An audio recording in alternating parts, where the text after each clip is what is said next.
Okay, the stochastic is an indicator that calculates overbought or oversold conditions in the market. It's important to know when we're approaching or getting out of overbought or oversold conditions. This tells us the tops or the bottoms. Again, I'll do a quick recap.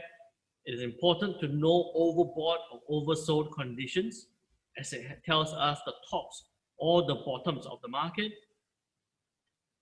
But you must also remember that markets can be overbought or oversold for a short period of time. So in general, what people normally look at the stochastics is anything greater than 80, the market is overbought. Less than 20, market is oversold.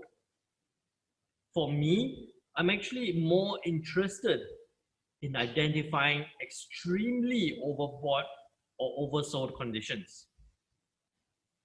This is why the template I provide to you, stochastic readings, has a line at 85 rather than 80.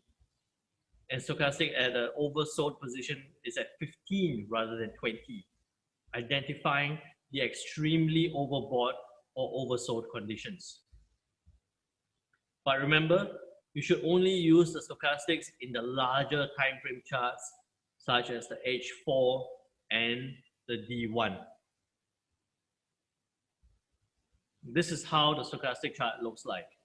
You see that this top line is the 85. Okay, so the 85 is the overbought region. The 15 is the oversold. So this line here is the 15. That's the oversold region. Bear in mind here, you're looking at it on the H4 or the daily time frame. You don't want to be entering a trade at the overbought or the oversold region. You want to be entering a trade or think of entering a trade as it comes out of the overbought or out of the oversold region.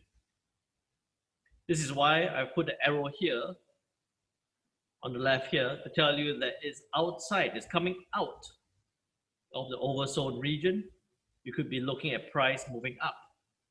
And true enough, from this point, we have seen price move up.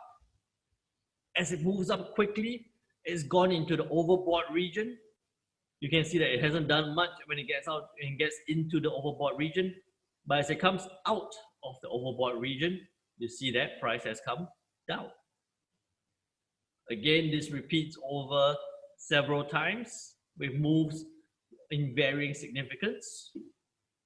But you can see again here, out of overbought region, you can see price dropping. Coming out of oversold region, price going up.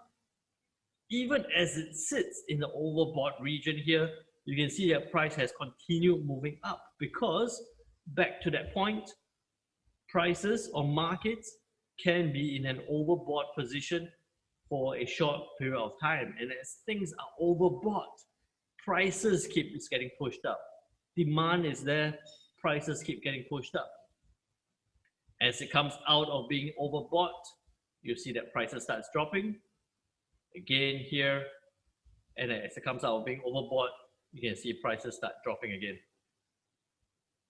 You can see that this works, the stochastic works very well on the daily time frame. It works very well on the H4 time frame. But remember, if you look at it on a smaller time frame, you're going to see it spike between overbought and oversold very quickly, that you will end up getting confused.